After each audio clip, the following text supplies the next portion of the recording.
So my name's Kim-mai Cutler. I'm a writer for TechCrunch. I have covered tech for many years, and I am third generation to the Bay Area. And I would not have expected that I would be getting into housing, into covering housing a year ago. But when I started looking into tensions between the industry and the rest of the community, it seemed that the cost of housing and who gets to live here is the underlying source of tension. And so I started looking into it, and last spring I wrote a really long article that was took an hour to read. It was 13,000 words long on why housing is so complicated here. And I tried to talk to as many people as I could from all different groups. And I'm actually curious to know who's in the audience today. How many people here are tenants? How many people here are renters? Okay. How many people here are homeowners? How many people here work in affordable housing? How many people here are in real estate? And how many people here are developers? And I don't know if I'm missing any other, there's probably a bunch of other constituency groups that I can't think of right now. But anyway, I got very personally interested in this because I remember stories of when, my mom first came here in 1980 to Silicon Valley, and she came from Vietnam with the rest of my family. It was her, 5 sisters, my grandfather and grandmother who couldn't speak a word of English. And when they got here, houses were $100,000 in the South Bay, and my mom and her 5 sisters were able to just split a house and get it in their early 20s in San Jose, which is kind of the original heart of Silicon Valley.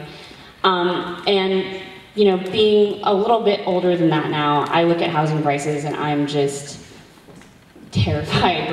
Everyone, my entire community, my family's here. I have no idea how I would be able to afford anything. And I know a lot of other people in a similar position. So I wanted to get into a little bit about what the housing situation is like in San Francisco, how it compares to other communities. Do we want to go a little bit explain where it is? We have Seattle, Palo Alto, and a San Francisco perspective represented. And there will be time for lots of questions afterwards, because I know there will be lots of questions. Do you want to tell me a little bit about your background? My name is Roger Valdez. I'm the director of Smart Growth Seattle, and we are a pro-growth, pro-supply, pro-housing choice organization in Seattle. We are funded mostly from developer organizations or builder organizations, small builders, medium-sized builders, and also high-rise and office builders as well. How did you get into that? I spent a few years as a nonprofit housing developer, and before that worked in the city's office of neighborhoods, and so also was active as a neighborhood planning. So I've had a long-term interest professionally and personally in urbanism and growth and housing and planning. Okay. And you mentioned that Seattle is sort of at a precipice right now. Yeah, Seattle still has Seattle is still a place where people think the more housing we build, the more expensive it gets. I call it the Galileo problem, where Galileo came and said, no, the sun actually is in the center of the universe and the earth goes around it and spins. And people looked at him and said, I don't feel anything moving, Galileo. And so we live in a world there where the Occupy movement and the social justice movement is kind of combined with single-family homeowners into this kind of angry brew of anti-growth, anti-developer sentiment that's beginning to influence the city council and the policies they make. So I say that we're on the road to San Francisco or something else, depending on what we do in the next 5 years. Kate, do you want to? Hi, I'm Kate Downing. I am a co-founder of Palo Alto Forward. I'm also a Planning and Transportation Commissioner for the City of Palo Alto. I'm a very recent appointment as of late November.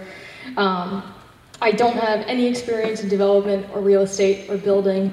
My claim to fame is that every time I read an article about gentrification or those evil techies, it sounded to me like people on the Titanic arguing about which deck chair they were going to get.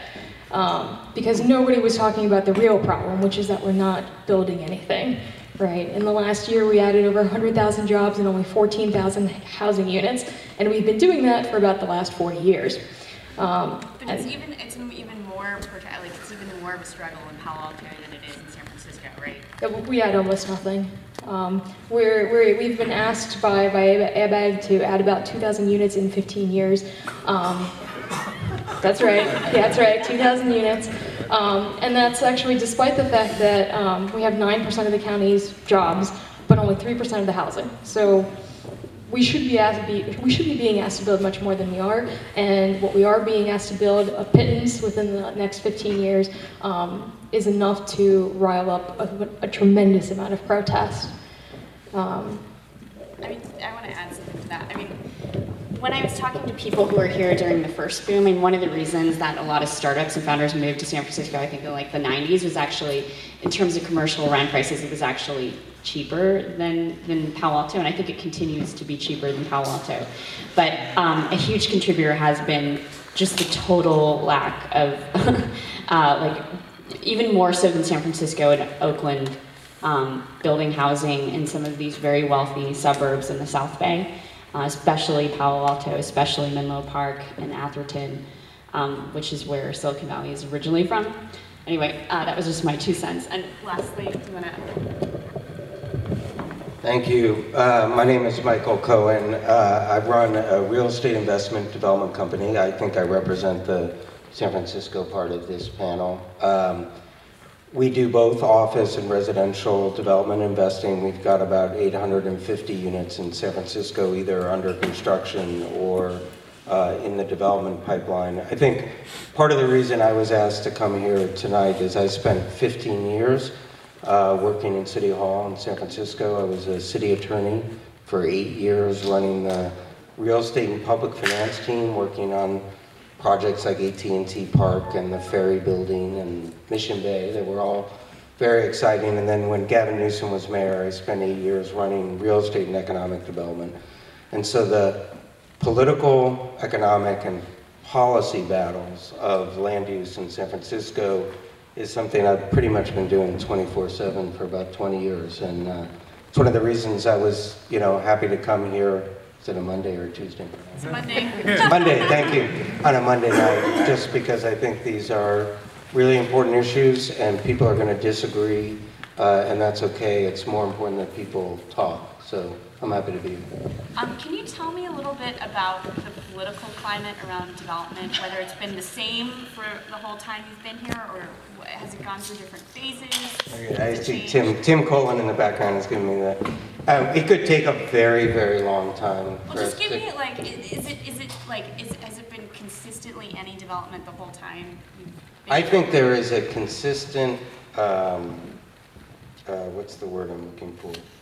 There is a quandary in the minds of the San Francisco political process. It's been around a long time, which is, on the one hand, we're very progressive. We celebrate the fact that we are open to a lot of different lifestyles and change, and yet when it comes to the physical environment, we're spectacularly conservative. And those two principles have been at odds for a very, very long time. I think we heard a little bit about Seattle, where people refer to sort of the unholy alliance in San Francisco, where you have conservative homeowners and other folks who are just plain afraid of change.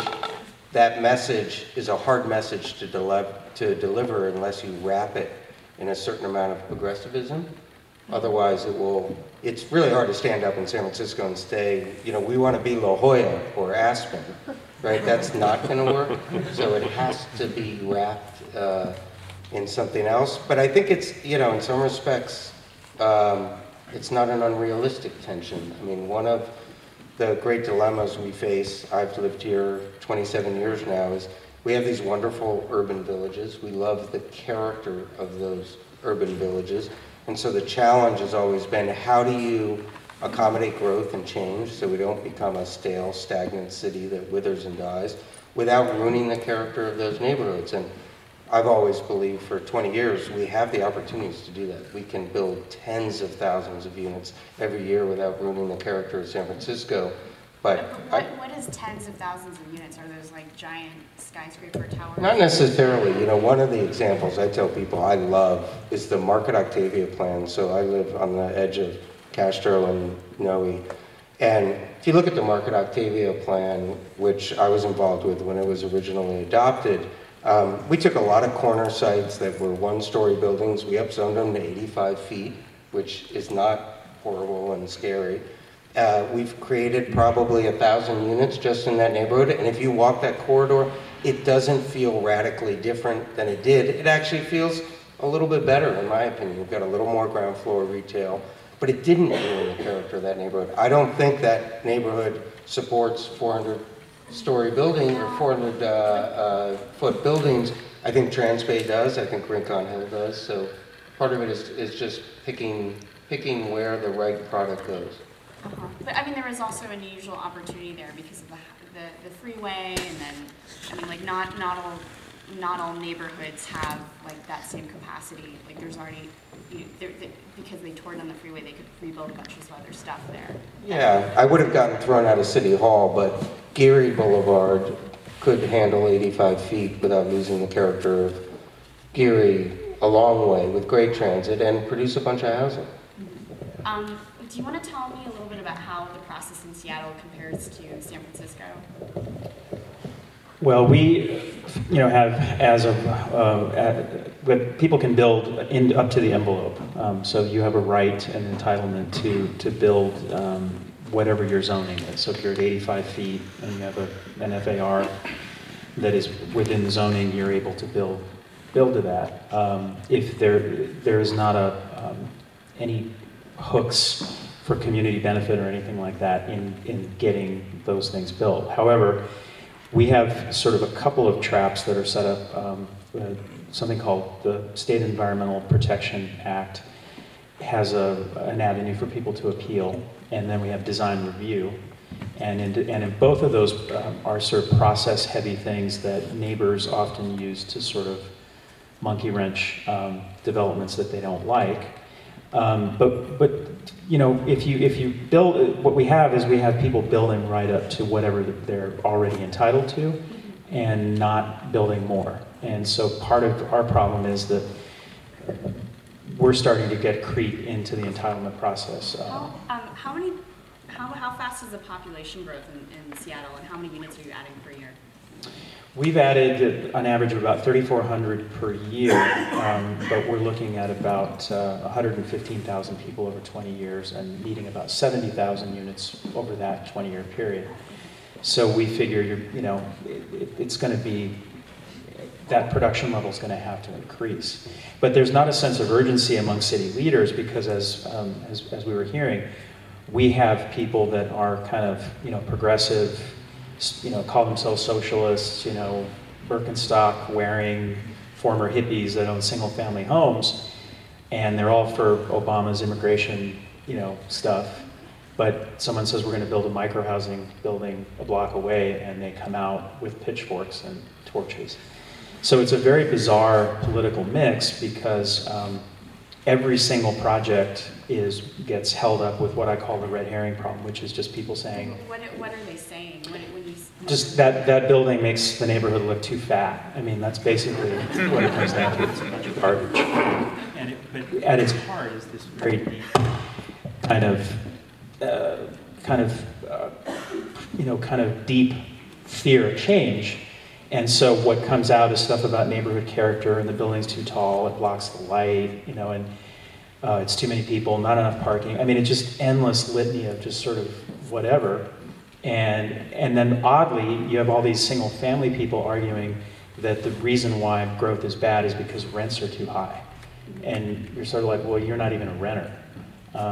But it's used to feed that social justice beast, that everything has to be sort of groovy and equity focused and justice, blah, blah, blah, but yet they've got their hands on the throat of housing supply.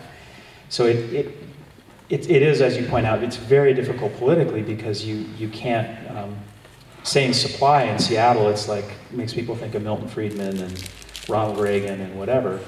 And it's just, it's very difficult to make the case. I'm not sure that's exactly what people are saying here when I've talked to different like non-profit housing or like, you know, affordable housing advocates. It's more just like they're freaked out because you look at the new buildings that are going up, like 8 Octavia, like these are really expensive units, and like we have this vast and growing like income inequality issue in a lot of these really attractive cities, and it's much more politically palatable to address that through a housing-based solution than any other kind of solution. Yeah, right, and what I said, you know, people talk about the programmer, you know, and all the guys moving into Seattle that are working at Amazon or whatever, and the Seattle think, you know, is that, well, if we allow the market to take the risk and get the profit to build housing for him, somehow someone's going to make money, and that's bad. Meanwhile, if you don't build for that guy, he's going to down rent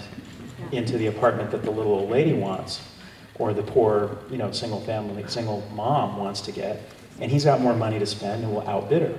But the Seattle way is to, well, we got to tax new growth, the programmer, to somehow pay for that, subsidize the old lady or the single mom. Yeah, I mean, it's a fairly common practice at this point in cities like New York. Right, and so we're starting to head down that road of saying, gosh, you know, housing prices are going up, let's tax housing to raise money to lower the price of housing. And that's essentially the brain thing that's going on in Seattle, is this really counterintuitive, kind of confused view of the world that says, you know, the more you build, the worse it gets. So what should you do? Tax the new housing. I mean, I would say if you look in the Bay, it varies city by city. In San Francisco, the market's so hot that you can do stuff like impact fees and inclusionary, and you're really not, I mean, it's not, you're not going to totally kill a housing the way that you would in Oakland, where it's much more uncertain whether it's going to pencil out or anything like that.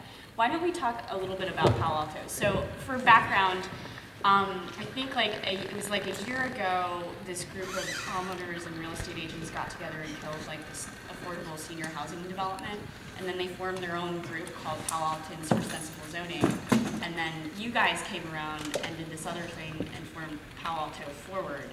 Do you want to tell us a little bit about what your philosophy is or what your strategies are? Sure. So Palo Alto is a pretty small place. We have about 64,000 people. And we have a really strong history of doing things via community leadership groups, stakeholder groups. So for us, it's really about getting a whole bunch of people in a room, locking them up together, and having them come up with an agreement. And if and when they do that, that becomes the thing that City Council really latches onto and does. So it's a little bit more small townish than some of the other cities. But that means that for us, our goal is to educate citizens. It's to make sure that the people who end up in that room know what they're talking about and can articulate what it is that they like and don't like, and can do it, and that they have the tools to get to the vision that they have. So for us, we're doing a lot of community outreach. We're doing a lot of educational events. We're taking people on tours of Palo Alto, and we're saying, hey, look, take a look at some of these buildings. Did you know that that building right there, you know, for example, has 600 dwelling units per acre? Doesn't look like it, does it? Right? And so you end up, you know, you get people to kind of think about things from a different perspective, and you steer the conversation away from no, no, no to no, but. Right, and that's really where we're trying to go, right? I mean, some of the problems that are brought up, you know, are legitimate problems. What do we do with traffic? What do we do with parking, right? How do we handle all the resources that we need in order to, you know, deal with more residents?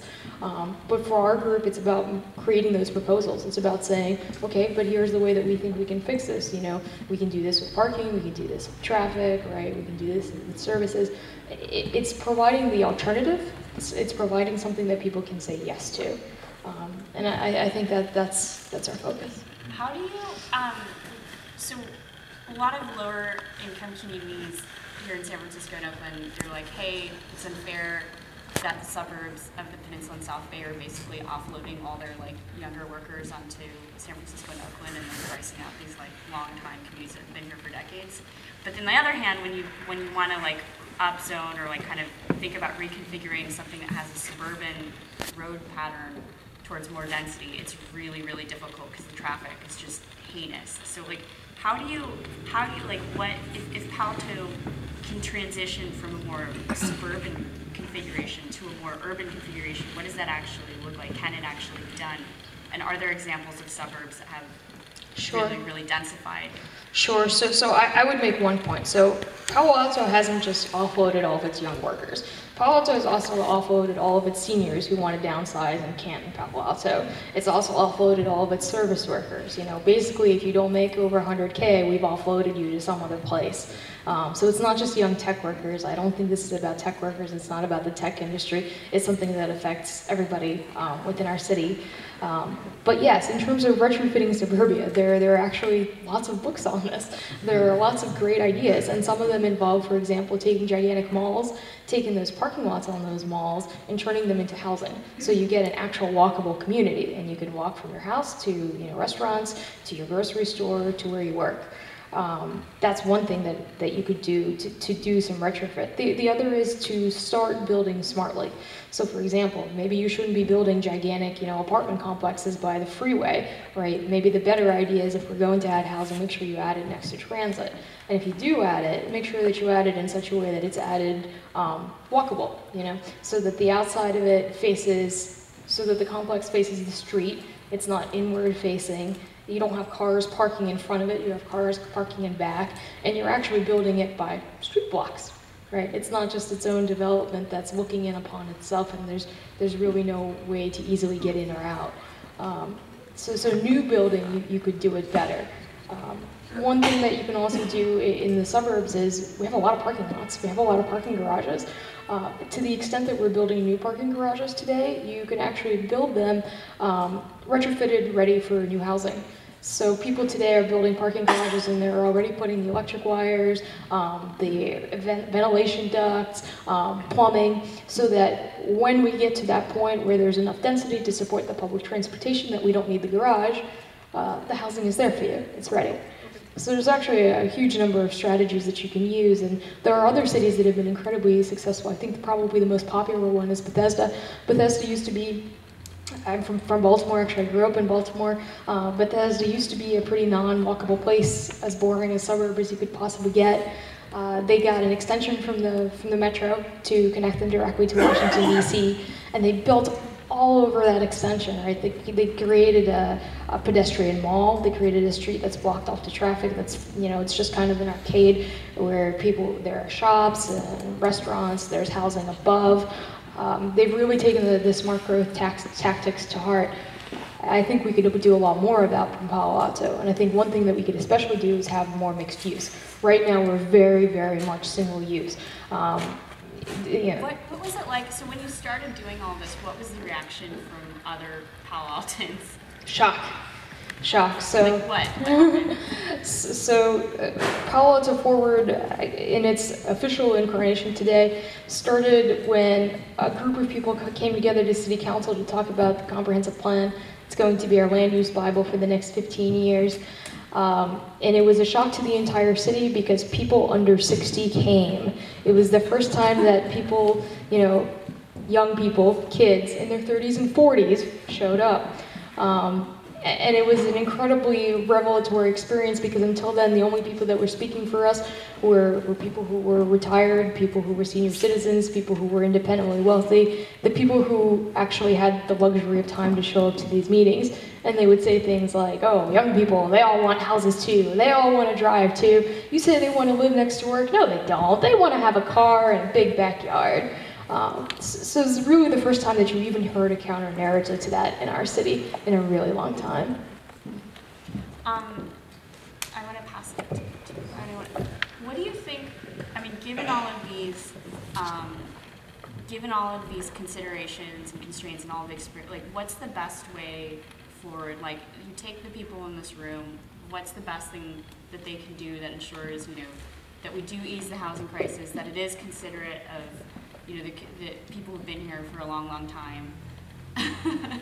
That's a hard. That is a hard and open-ended question. I will say, it's been alluded to. I think the single most important land use debate that goes on in San Francisco is whether you believe the laws of supply and demand exist.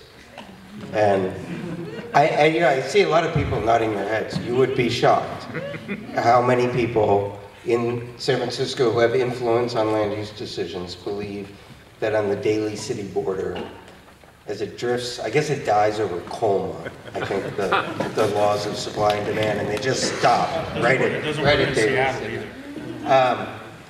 And that's the single biggest issue. So look, I mean, I've been doing this a very long time. I'm encouraged for people to just get engaged. I think it's helpful for the dialogue. I think you heard at the beginning, your voice won't be heard, it's kind of obvious, but you sometimes have to focus the message, and it's hard to prove. It's funny when you say, people say, well, but Michael, we built all these buildings and it's still really expensive in San Francisco. Well, the problem is we built 1,200 units a year.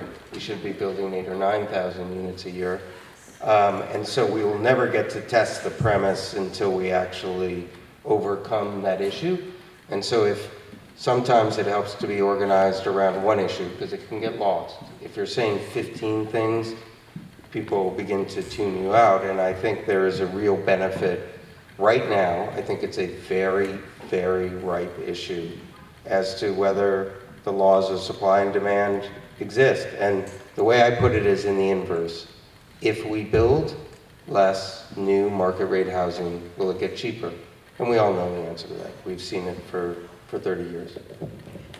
What about this question of, I mean, the concern that's been raised, it's been raised in New York as well, like, you know, some of the units that are going up are being bought by people who intend to actually live here and be here long term, but some percentage of them are just investments and nobody has an idea, you know, who or what or how much those are. Like, how do you figure that out? Like, there's a lot of, you know, foreign capital coming in because, say, the mainland Chinese property market is crashing, and like we don't even know the extent of it, and nobody can figure out like what percentage of the units are vacant, what's being bought by foreign investors, what's being like almost permanently rented out on Airbnb.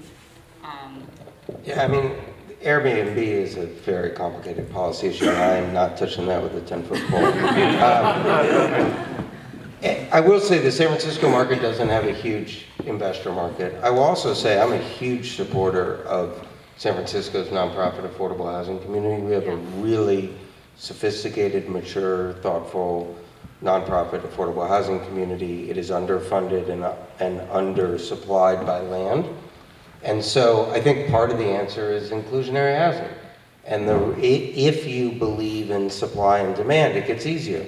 So we'll build 100 units of market rate unit, we'll get 20 units of affordable, we'll have two benefits, which is there'll be a larger supply. I will tell you this, we underwrite new apartment deals every day, and it's hard to imagine, but I think San Francisco rents are going to begin to flatten and may even go down a little bit because we're seeing a lot of supply come on. And that's exactly what it takes. And the comment that was made earlier, that if you don't build, you create this incredibly unrealistic demand for a finite resource. And so people who make $500,000 a year are competing for that little place in Glen Park that they're going to convert, and because there's no other place to go. So, you know, I just think supply and demand is the issue. I think, I'm very proud of San Francisco's inclusionary affordable housing policies. I think we've been on the... Do you think they're at the perfect level? Too high, not high enough? Like, what? You know, if I could do it, but it never worked, we tried for years, I'd index it because there are times in the cycle when the inclusionary housing is so expensive it causes a project not to get built. And then there are times in the cycle when we could frankly afford to build more. And if there was a way to index it, I think that would be terrific. I think the other thing, you know, we've heard a little bit about tonight is if you could provide true certainty, people could afford to pay more for affordable housing. The cost of risk capital is a function in part of time and in part of risk. And if you could take both of those and say, you know what, if you do X%, and again, there's no magic number at any single point in time, and you're within plan guidelines, you're not subject to 14 months of appeals, I think you could find people would be able to pay more to do that. Is there anything that you could do to kind of smooth out the availability of capital? Because one of the things that was interesting, no, I mean, like, I'm actually not, I mean, like, I've talked to a lot of people about real estate crowd financing, but like one of the, with the 2008 financial crash, you know, a lot of projects got shut down from that, and no one had any idea that like 10,000 people per year were going to do that for the next like 5-6 years. And so when things got up again, it was all those like shovel-ready projects from the pre-financial crash that like got put to use right away. But like, you know, if there is a cyclical downturn, whenever that will be, because it will happen, you know, like, will a lot of the momentum that, you know, has been gained politically here, is that going to get totally shut down, and then 10 years from now we're going to be in the same problem again? I mean, I don't know of, you know, our world is driven by, it's actually global institutional capital, interest rates, these all have a profound effect on what we do and our ability to do it. I will say there are two tools. You know, when I was in the mayor's office, we entitled some very large project areas during the downturn. And that was a time when the unions had a lot of folks sitting on the benches, unemployment was high. There wasn't as much anxiety about cranes, there was more anxiety about jobs. And we took advantage of that opportunity, and I say that in a good way, because I think we got a lot of hard work done, even though we knew it was going to be years before it reached fruition. So I am a believer in plan areas and urban planning. I think they can do a terrific job if you create certainty. The only other thing cities can do, and it got screwed up in California when the governor made in my opinion, a really horrendous decision to unwind redevelopment in California, is cities and counties with redevelopment, and there's a lot of talk around what redevelopment 2.0 will look like, can provide gap financing through things like tax increment financing and IFD bonds during downtimes to make it work. And if cities are really serious and that's a priority, those are tools that they can make up for the ups and downs in private capital. Since you worked in the city attorney's office, are there any legal tools that can be used to, I don't know, maybe get more cooperation between, say, like other intractable cities, especially the southern and peninsula cities? Like, is there any tools in sort of the regional war chest that could be used to get people to, you know, to hold those that aren't building housing? I tried to annex South San Francisco because I wanted all the biotech business, but in seriousness, not really. Regional planning is super hard. Every jurisdiction, Palo Alto holds on to its political autonomy as hard as Oakland and San Francisco. You know, ABAG has some tools. The housing element's supposed to do it. It's never done it terribly well. So I'm not aware of anyone that force regional cooperation. The federal government can do it, and in theory the state could. And the way they do it is by controlling tax dollars and funding for projects to meet regional goals. But to date, I've never seen that applied in a way that really makes enough pressure that something will happen. I don't know. I saw a hilarious op-ed about San Francisco should just sue Mountain View. Anyway, I want to open up the floor to questions. I know there's a lot of people who have them out here. Okay. So I have a question about actual. Do you want to say who you are? Like, you say your name, I'm what you do. David. I work in tech. I rent at a not rent-controlled place about 3 blocks away from here. My rent's gone up 50% in the last 4 years. So I have a question about zoning. So obviously one challenge that San Francisco has is that it's hard, even if something's zoned to a certain height, to build to that height. But one of the things that I'm concerned about, especially longer term, is that, you know, there is Rincon Hill that is zoned to go taller, but most of those available areas to go taller are, you know, already, the plans are already there, construction is already underway. Many of the other places in the city where it could go taller, like West Soma, has been zoned for 55 feet or pretty low heights. And so I guess I'm concerned that, and is this something to be concerned about, that we actually are running out of places that could feasibly, you know, actually go tall, and that there aren't really going to be any more places. You know, there are a few plots like by Balboa and a couple places here and there, but that there aren't going to be more Rincon Hills, and 10, 20 years from now, we're going to have real problems without having new neighborhoods to go out and have empty warehouses where we can start fresh. Do you want to say that? One of the things that gives me a lot of hope is I think great cities, and I think San Francisco is a great world city, constantly reinvent themselves. And so, yeah, the West Soma plan was adopted actually fairly recently, and parts of the Central Soma plan are going to rezone a couple blocks of the West Soma plan. So I wouldn't be too worried about the lack of opportunity for change. I think if people mobilize, it becomes a priority. Change is possible. I spent a lot of time in my career on areas like Hunters Point Shipyard, got 10,000 housing units. Treasure Island, we're doing 8,000 housing units. Trans Bay was 6. I mean, those 3 projects, which I spent at least 10 years on, were 24,000 housing units. I think we're going to see opportunities. There are going to be more infill. We are surrounded by water. I think the point that was made earlier about needing a broader regional solution is true, but there's an awful lot of opportunity, I think, in San Francisco for us to tackle this, and without ruining the character of a lot of the things we love about these neighborhoods, but I don't know about that.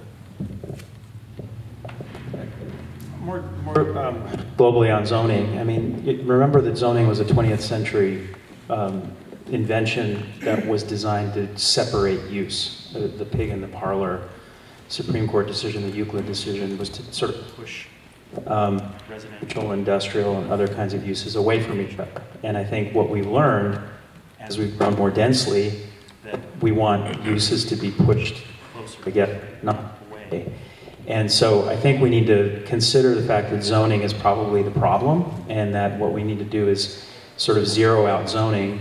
Someone was saying that they were from Houston and they hate the fact that people say that Houston has no zoning. You can still regulate without zoning.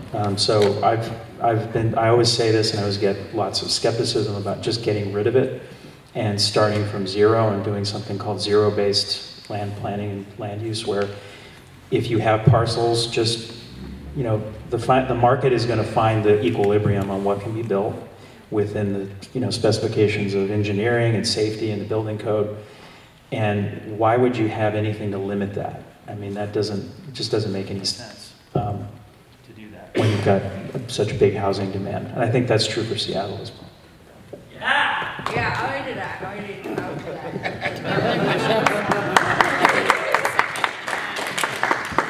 Hi, my name is Avi. I'm a graduate student at Berkeley, and I just moved, and my rent went up by 20%. So when I was living in Tel Aviv, there was this big social protest, and one of the laws that came out of this protest that was largely around housing prices was that developers could add 2 floors to an existing house while upgrading it for earthquake safety, which is not a thing that happens that much in Israel. No one had to leave at the time, and I'm wondering, like, what is the technical feasibility of adding floors to buildings while they're inhabited? Is that a thing that we could do in San Francisco as well? Is it safe? I don't know. Some developer may answer. I mean, I don't know that. I mean, I've heard other people float that idea.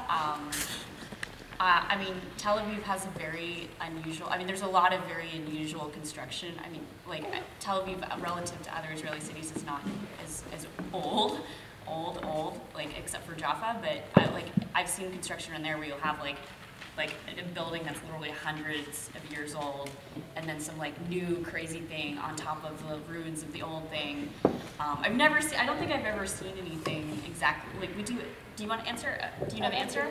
Yeah. So the vast majority of San Francisco's housing stock is relatively low density, effectively 1-2 unit buildings. Granted, there's a lot of apartment stock, but in the areas where we could theoretically add the density and add stories, most of those buildings were built long ago, and therefore the structure of the existing building is extremely subpar by modern code requirements. So any additional structure above has to chase all the way down to earth, in other words, going through the building below, and therefore drastically impacting anyone living in the building. So it's not really in practice something that could work with the housing stock we have. So there is one exception to this, and it is actually Palo Alto. So downtown Palo Alto exists because we had a train station, and we went to Stanford, bought a bunch of land, decided to start a university. So a ton of the buildings that were built on University, our main downtown strip, were built kind of around the 1920s era. So this was before plywood construction. They didn't know what plywood even was. So the vast majority of the buildings that we actually have on University Avenue, we've had architects examine them, and you could do exactly that. You could add 1 or 2 stories there, no problem. No one would have to even move or vacate the building. They were built so well that, you know, with very minimal retrofitting, with very minimum disruption, you could do exactly that. You could add several floors in Palo Alto. We have a question over there.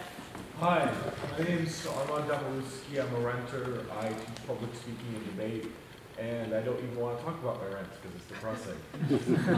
So, a lot of the problems I notice, I have a background in economics and economic analysis. A lot of these problems seem like basic sort of negative externality problems, right? Like traffic, congestion, and so on. And in other instances, like when people build airports, what some cities have done is just ask people, how much do you value not living near noise? They put a monetary sum and cut people a check, which seems a lot easier than going through a 10, 5-year process of parking, and this person wants this, and this group needs to be paid off for this. So is that something you could potentially do as like a, I mean, we'd make it nicer, like a tax rebate, and just say, here's $50 in an envelope, but yeah. I mean, I think if you did something with the concept of mortgage interest deduction, I mean, you want to tax the thing you want less of, and you want to lower taxes and barriers on things you want more of. The problem is our whole system is set up with a mortgage income deduction that rewards people buying single-family homes. That's what, it's a tax subsidy, and we should reverse that. Start there so that you're actually subsidizing you for living in the city and taxing somebody that lives in, Alamo or somewhere in a 9,000 square foot house, tax that person heavily for the luxury of living in that space, and then give all of you a subsidy for living in the city. That's going to be... Now that's a real socialist crazy idea, right, isn't it? I mean, that's nutty progressivism. And so we need to do things like that. I don't want to buy off angry neighbors, because I've learned in Seattle that when you give a little bit, you create a monster. And we have in Seattle now, all 9 council members are up for re-election. And we have our socialist, yay, and everyone else is trying to out-socialist our socialist. So it's an ugly, awful thing, and so the city council is paralyzed. They can't, because they've been giving so many concessions to neighbors that, so I think we need to tax single-family homes higher and give renters a tax rebate on their income tax. We have another question. Okay, here. Hi, my name is Natasha. I'm a grad student at Cal. And I know that San Francisco BARF has, it's a pretty new organization. Most of what it's done so far is get people to show up at local government meetings trying to argue for projects to go through. But we have a lot of bodies here right now, and I'm sure there are a lot more people out there in San Francisco who have similar views about increasing the rate of building. And I was wondering, in your domains, your geographic regions that you know best, what, if anything, do you see as low-hanging fruit for literally laws, policies that you might be able to shift just by having more people showing up and saying they support it, if anything? I wanted to go last because it's a very good question, actually. My head's spinning on that one. In theory, CEQA reform, for those of you who are not familiar with it, CEQA is the California Environmental Quality Act. It was intended to require, when someone's building a project, that before it gets approved, you have to assess the environmental impacts of the project. It makes a lot of sense. It has been extraordinarily bastardized over 20 years, and every effort to reform CEQA has met with an incredible outcry from the environmental community, in some cases from organized labor that sees CEQA as an opportunity to compel project labor agreements on larger projects.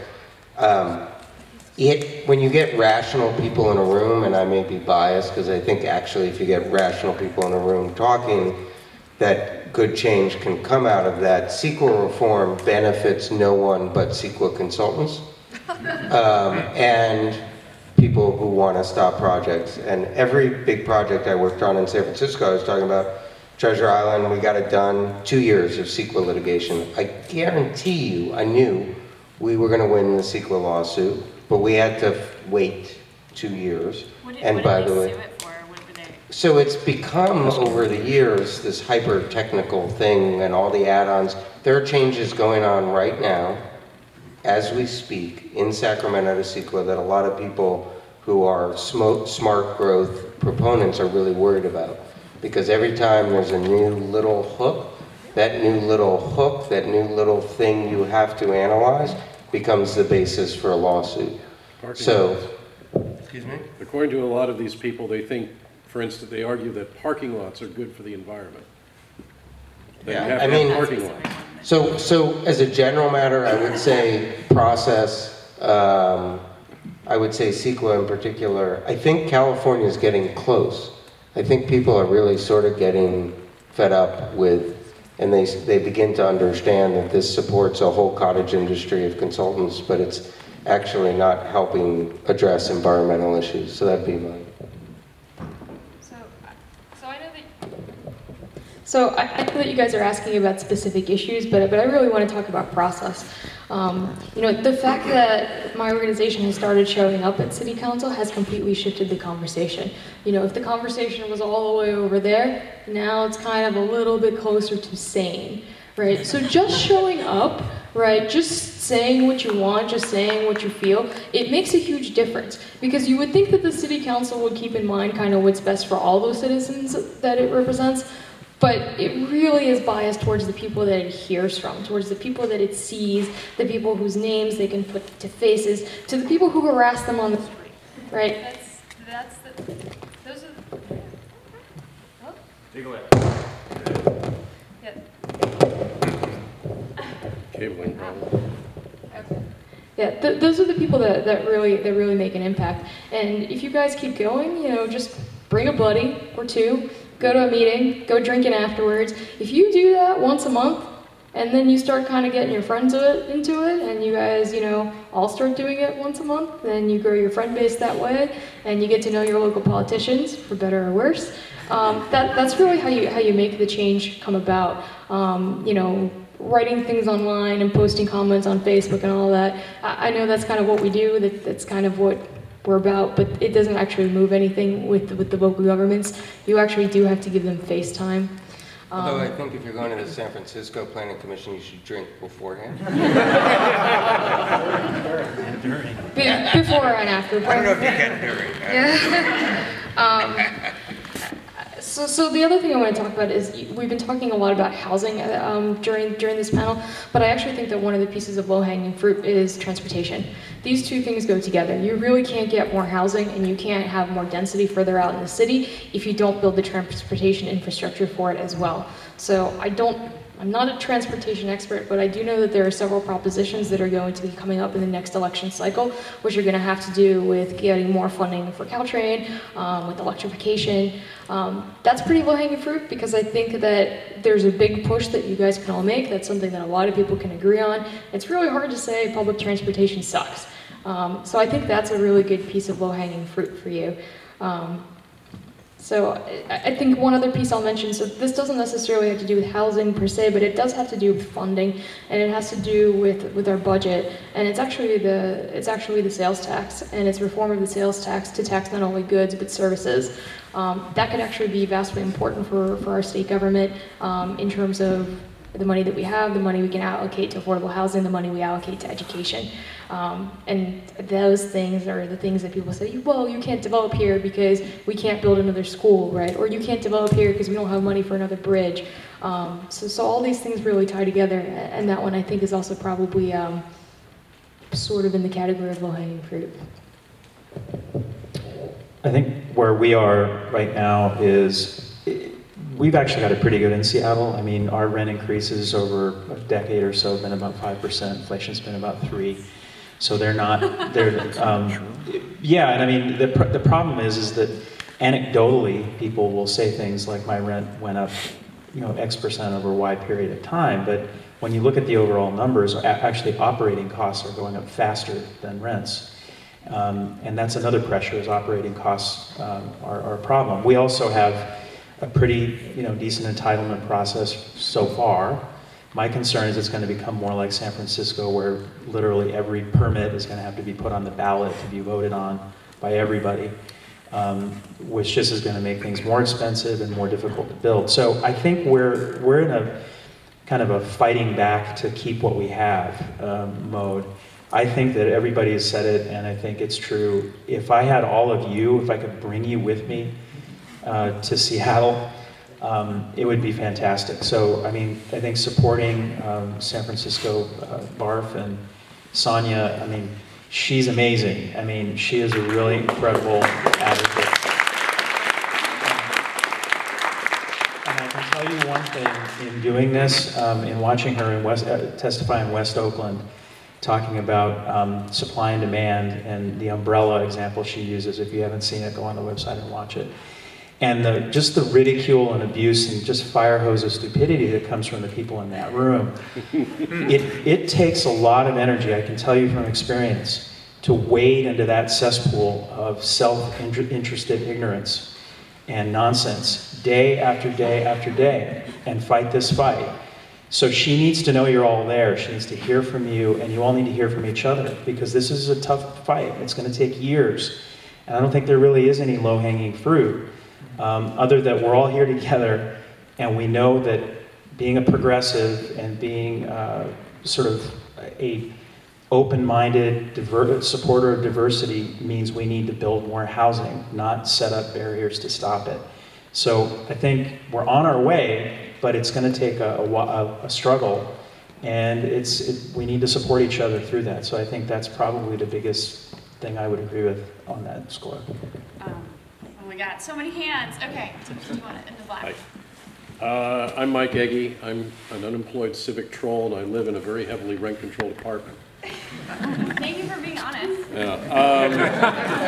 In terms of changing the conversation and trying to deal with the fire hose of idiocy, here in San Francisco, apart from people like Ms. Cutler and Matt Smith, who basically saw what was happening now, 15 years ago when he wrote for the SF Weekly, the local media is very timid, and basically they're spoon-fed the pseudo-economics from Calvin Welch and Doug Engman, basically saying that every single housing unit in San Francisco is a luxury item. They continually spin out these narratives, and they are never challenged by people in the media. And so I want to try and, do you have any insights in terms of approaching these people, getting the actual stuff in front of them and making these people, One thing really quick is write the reporters emails just like you would an elected official. I mean, if they come in the morning after writing something stupid and have 150 emails saying, that's just wrong, that's just wrong, that's just wrong, call Sonia, call these people. It can have an effect. We've started to do that. Most people think, oh, they're journalists, but you can rattle them, and their conscience starts to bother them, and they'll call you up and go, well, what do you think of that story? Was that okay? So, I mean, they're human beings too, and so you can't, and they've got a reputation that they want to maintain. So, if they hear from all of you, it does matter. I mean, they have their journalistic integrity, but when it comes to reporting the facts on both sides, you can hold them accountable to that. I take a more nuanced view, as you might know. I don't know if I would characterize it as like coming into your room with a fire hose of idiocy sprayed at you. I think that when you look at all the participants in a very complex ecosystem like this, And housing in America is not a purely, and has not been a purely market-based thing for God knows however long, you know, I don't even know how long. Like, there's a lot of complex interplay in there with FHA, Fannie Mae, Freddie Mac, mortgage interest, tax deduction. It's a very regulated market. You have to look at people as like actors with political and economic interests, and so, you know, it's not like anyone's stupid or idiotic. It's like if you're making 40 grand a year, or you're not making any money, and you live in a rent-controlled unit, or if you're, you know, like, it might be in your total rational self-interest to lobby for, you know, lobby against evictions and be very, very pro-rent control, even if in a broad economic scheme it's not enough, you know, it's not like a quote-unquote efficient policy. And so you have to kind of look at actors in that sense. And when I think about like some of these nonprofits that are looking for, like, they are advocating for higher allocations towards, you know, affordable housing, which is like rationally in their interest to do. Like, even if, you know, some of their arguments seem extremely ideological. So it's pretty complicated, as you might know. Yeah, and I would also say, like, the other thing is, like, when you look at other communities, like, I just did this really long piece on East Palo Alto, the economic divide between Palo Alto and East Palo Alto, and how that was very deliberately created by structural and very exclusionary policies. You know, there are communities that have been here for a long time, for many decades, that when they immigrated here, just like other groups of people immigrated here, they did not have the ability to buy housing wherever they wanted. And so there are price differentials that are sort of locked into place from these very unjust practices from like half a century ago. And so these are all concerns that you have to think about and consider. I mean, I agree. I guess I just sometimes get irritated. And I'm sort of in a permanent sense of, sort of permanently outraged. But one of the things that we found, here in California, the folks that do low-income tax housing credit projects, you know, the subsidized, you know, first of all, they're very expensive and more expensive than what the market produces. But you know what the biggest cost that consumed up subsidies and reduced the number of units that were subsidized units, what the biggest ticket item was in California? It was parking. Yeah. So what I've done is we've worked with our Housing Development Consortium, which is kind of the mafia of low-income housing tax credit organizations. All really good people, all really good motivated in the right way. They want to tax, you know, for housing. But one of the things that we all agree on is that they get regulated by the same entitlement process that for-profits do. And they get hung up in the same, you know, stuff. And the same 20 to 25% costs of the regulation. And that chews up subsidy, which means fewer subsidized units. So one of the things you can do, low-hanging fruit, is collaborate with the nonprofit guys to say, let us go the regulation, because every time we build, it's just as hard to get a project out of the ground as a guy that's making a profit. Okay. In the back. Hi, my name is Tim McCormick. I'm the founder of Houselets. It's a new venture where we're exploring extremely low-cost urban building systems. And first I wanted to agree with what Michael Cohen said and say I also see loads of infill opportunity just within our 49 square miles. And the reason I do is that I walk around and I see it all the time. I just walk around and I see loads of this underutilized space. And that's, you know, huge wide streets, public land, hundreds of thousands of free parking spots and garages, which are on their way to obsolescence, I think. Where was I going?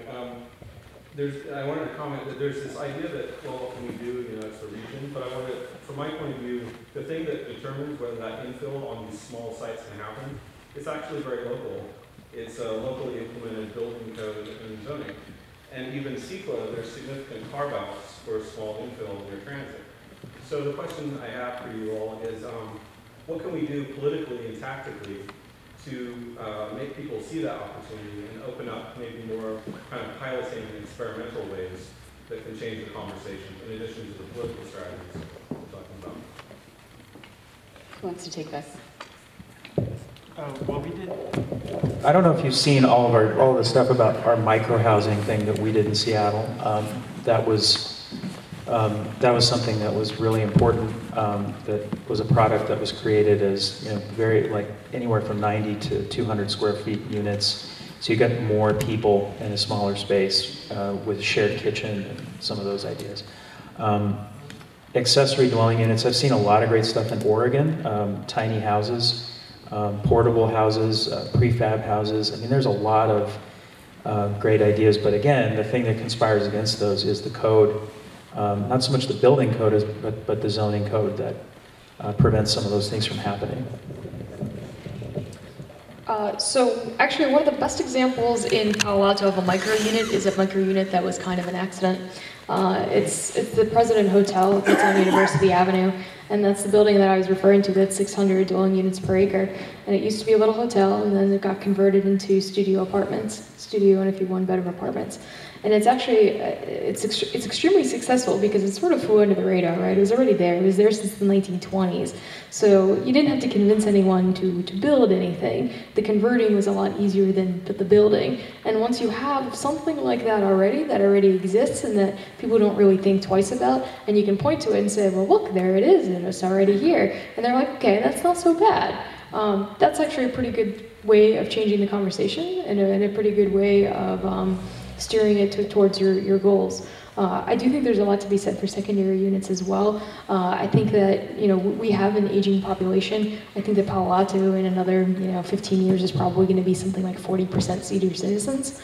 So, the dwelling units, that are fought today, they're going to fight for them in another 20 years. As they age and as they realize that they really can't do it alone, that they really do need to bring in caretakers or their family members or something like that. And that's a tremendous, source of housing supply. Because for every house out there that's got a little backyard, that's another house you could have, that's another little apartment. And it's great because it gives you a range of affordability, right? The little, the little accessory dwelling unit will hopefully be quite a bit cheaper than the actual house. So I think those are two ways to go about it, and I think if we push for secondary units across the peninsula, that will actually be a very effective way of adding to supply, because it's really hard to argue against, grandma in the backyard. I think we have time for one more question. Hi, and this is with Sonia's permission, a question of folks here. So somebody asks, well, gee, what can we do to compel the peninsula to add housing and a little bit of a maybe refit? My name is Adina. I'm involved in Palo Alto Forward, Balance, Mountain View, and imagine there's a set of groups on the peninsula. Who here lives in San Francisco? Most everybody. Anybody live on the peninsula? Interesting. Okay, who here lives in San Francisco, works on the peninsula, commutes down? Okay, a bunch more. So instead of suing us, help us. That was interesting. No, I wasn't really serious about it. It was just an interesting habit. But suing you may be helping you. Also, you know what I mean? Like, if we can force the cities to deal with their EIR and what they should be building, right, that will help people in those cities. Mountain View has just elected a pro-housing majority, and tomorrow night there is the very first ever test of this about whether to build housing in North Bayshore where Google is. City Council study session tomorrow. So if anybody's interested in getting involved in the location where you live and work to help on the peninsula, in addition to San Francisco, I can pass this around, and you can sign up and. Okay, you can. Send something to our Facebook group. I'll post it. Okay. Cool. We could use Facebook likes for all three of those organizations.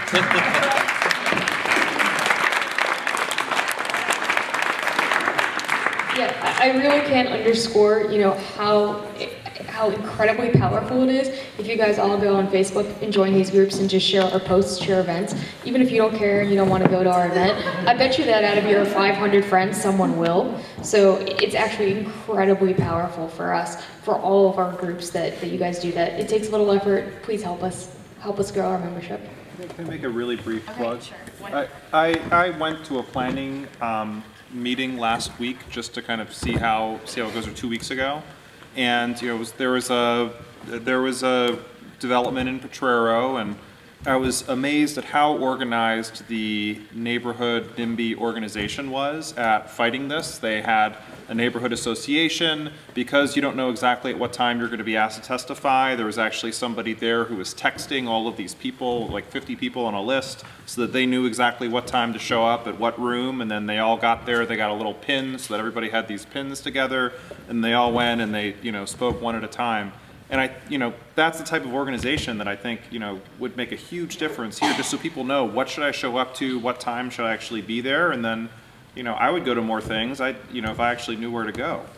You don't even have to go to talk. The fact that you go and you sit in a group and whoever talks says, that contingent over there, those 10 people are with me, that's enough. That's enough to make an impact. You don't even have to make a speech. Give a few closing comments.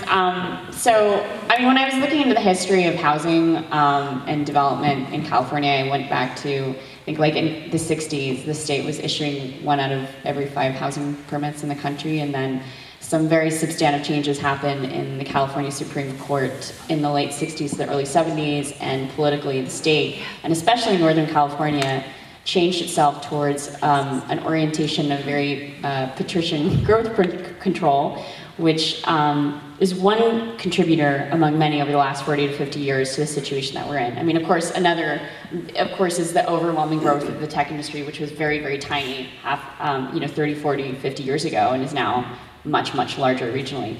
And so that movement and political shift did start with people kind of getting organized and getting involved and showing up to meetings and stuff. So what they're saying is generally true.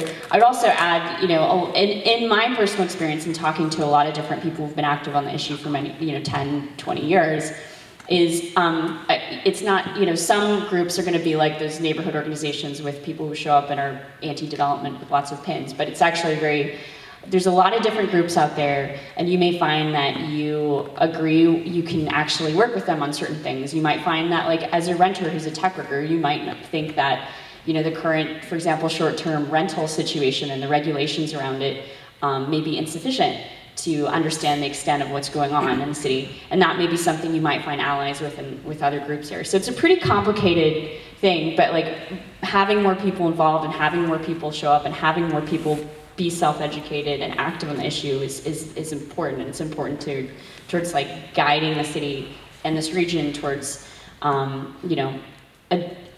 towards like a more cohesive and kind of inclusive